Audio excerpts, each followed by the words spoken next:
Student, আজকের ক্লাসে রয়েছে ক্লাস 11 এর হিস্ট্রির ফার্স্ট সেমিস্টারের জন্য কিছু কোয়েশ্চেন। প্রায় 50টা মতো প্রশ্ন আজকে আমি তোমাদের জন্য রেখেছি। তো দেখো, যেহেতু ফার্স্ট সেমিস্টারে সবটাই এমসিকিউ বেস, তাই শর্ট কোয়েশ্চেনই আছে। দেখো, ফার্স্ট কোয়েশ্চেন, কাকে ইতিহাসের জনক বলা হয়? অ্যান্সার, হেরোডোটাসকে ইতিহাসের জনক বলা হয়। 2 নম্বর প্রশ্ন, কাকে বৈজ্ঞানিক ইতিহাসের জনক বলা হয়? থুকিডিডিসকে বৈজ্ঞানিক ইতিহাসের জনক বলা হয়। হিস্ট্রি শব্দটি কোন শব্দ থেকে এসেছে? গ্রিক শব্দ হিস্টোরিয়া থেকে হিস্ট্রি শব্দটি এসেছে।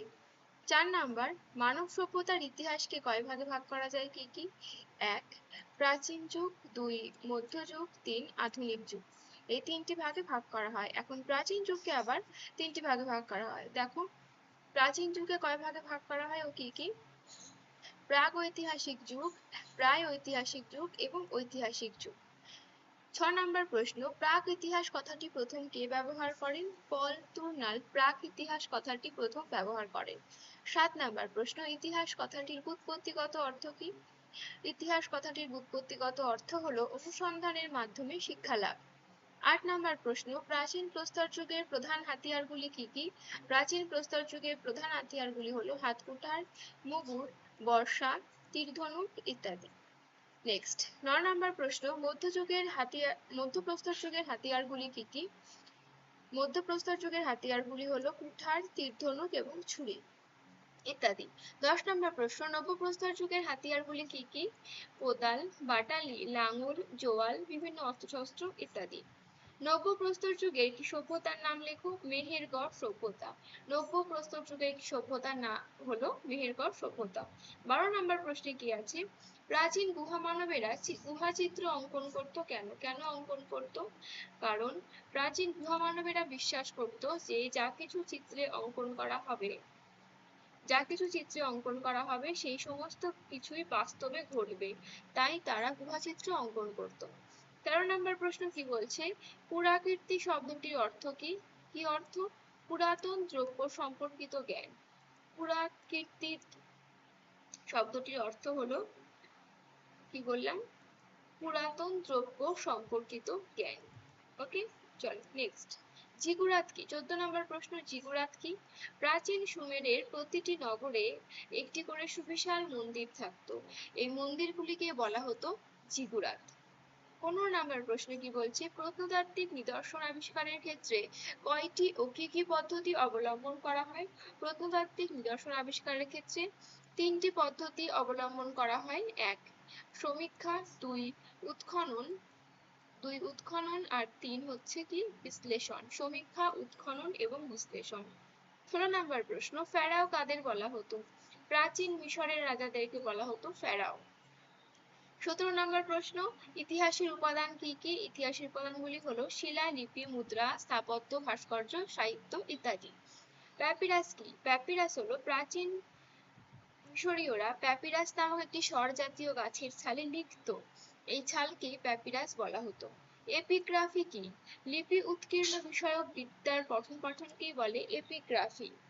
20 নম্বর প্রশ্ন, একটি চিত্রলিপির উদাহরণ দাও। হায়ারোগ্লিফিক লিপি। হায়ারোগ্লিফিক শব্দটির অর্থ কি? পবিত্র ভাষা বা দেব ভাষা। হায়ারোগ্লিফিক লিপির পাঠোদ্ধার কে করেন? ফরাসি পণ্ডিত শাহ পলিয়ে হায়ারোগ্লিফিক লিপির পাঠোদ্ধার করেন। 23 নম্বর প্রশ্ন, কিউনিফর্ম লিপি কোথায় প্রচলিত ছিল? প্রাচীন সুমেরের লিপি ছিল কিউনিফর্ম লিপি। এটি ডান দিক থেকে বাঁ দিকে লেখা হতো। 24 নম্বর প্রশ্ন, রামচরিত গ্রন্থটি কার লেখা? সন্ধ্যাকর নন্দীর লেখা রামচরিত গ্রন্থটি। 25 নম্বর প্রশ্ন, একটি প্রায় ঐতিহাসিক যুগের সভ্যতার নাম লেখো। একটি প্রায় ঐতিহাসিক যুগের সভ্যতা ছিল হরপ্পা সভ্যতা। 26 নম্বর প্রশ্ন, নিউমিসমেটিক্স কি? মুদ্রার পঠন পাঠন বিদ্যাকে নিউমিসমেটিক্স বলে। জরাথ্রুষ্টের উপদেশগুলি কোন গ্রন্থে লিপিবদ্ধ আছে? জেন্দাবেস্তায় লিপিবদ্ধ আছে। 28 নম্বর প্রশ্ন, কোন গ্রন্থ থেকে প্রাচীন ইহুদিদের কথা জানা যায়?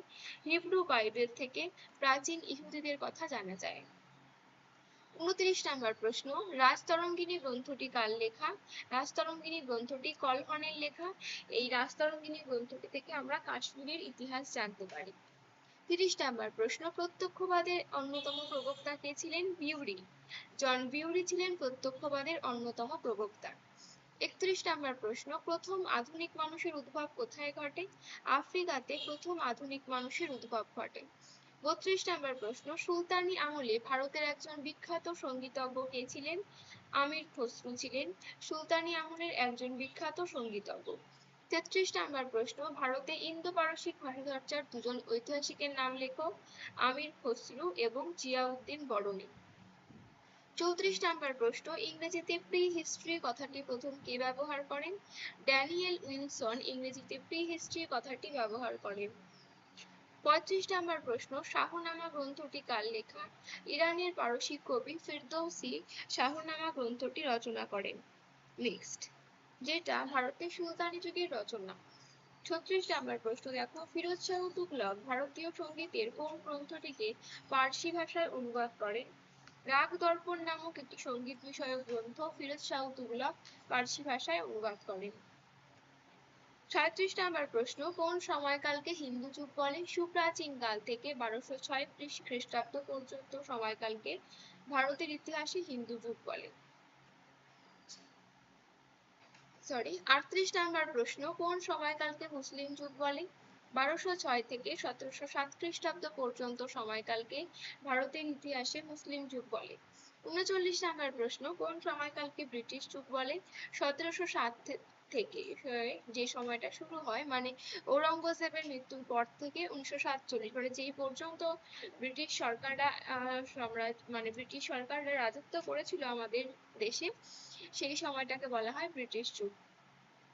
40 নম্বর প্রশ্ন, হর্ষচরিত কার লেখা? হর্ষবর্ধনের সভাকবি বাণভট্টের লেখা হর্ষচরিত নামক গ্রন্থটি। 41 নম্বর প্রশ্ন, ফিরোজ শাহ তুগলক কতগুলি সংস্কৃত গ্রন্থকে পার্সি ভাষায় অনুবাদ করেছিলেন? 600টি গ্রন্থকে ফার্সি ভাষায় অনুবাদ করেছিলেন। 42 নম্বর প্রশ্ন, জিয়াউদ্দিন বরনীর লেখা শ্রেষ্ঠ গ্রন্থ কোনটি? তারিখ-ই-ফিরোজ শাহী, যিনি ছিলেন সুলতানি যুগের একজন বিখ্যাত লেখক। 43 নম্বর প্রশ্ন, তহকিক-ই-হিন্দ বা কিতাবুল হিন্দ নামক গ্রন্থটি কার লেখা? অল বিরুনির লেখা। ইন্ডিকা গ্রন্থটি কার লেখা? মেগাস্তিনিসের লেখা ইন্ডিকা গ্রন্থটি। 45 নম্বর প্রশ্ন, ফো কুওকি গ্রন্থটি কে রচনা করেন? অ্যান্সার হবে ফা হিয়েন ফো কুওকি গ্রন্থটি রচনা করেন। 46 নম্বর প্রশ্ন, পৃথিবীর প্রথম লিখিত আইন সংহিতা কোনটি? হামুরাবির আইন সংহিতা পৃথিবীর প্রথম লিখিত আইন সংহিতা। 47 নম্বর প্রশ্ন, হামুরাবির আইন সংহিতা কোন লিপিতে লেখা? কিউনিফর্ম লিপিতে হামুরাবির আইন সংহিতা লেখা। 48 নম্বর প্রশ্ন, প্রাচীন গ্রিসের মহাকাব্যগুলির নাম লেখো। ইলিয়াড ও ওডিসি প্রাচীন গ্রিসের মহাকাব্যগুলি লিখেছেন। 49 নম্বর প্রশ্ন, মধ্যযুগে সুলতানি আমলের উল্লেখযোগ্য দুজন ঐতিহাসিকের নাম কি হবে? অল বিরুনি এবং জিয়াউদ্দিন বরনী। এরা ছাড়াও আরো অনেকে ছিলেন সুলতানি যুগে, তবে এরা দুজন শ্রেষ্ঠ। এছাড়াও মীর কামারউদ্দিন সিদ্দিকী ছিলেন, আবুল ফজল ছিলেন, অনেকে ছিলেন। লাস্ট প্রশ্ন, অষ্টাধ্যায়ী গ্রন্থটি কার লেখা? পাণিনির লেখা অষ্টাধ্যায়ী নামক গ্রন্থটি। আজ এই পর্যন্তই, দেখা হচ্ছে নেক্সট ভিডিওতে। ভালো লাগলে অবশ্যই লাইক, শেয়ার এবং সাবস্ক্রাইব করো, চ্যানেলটি পাশে থাকুন। টাটা।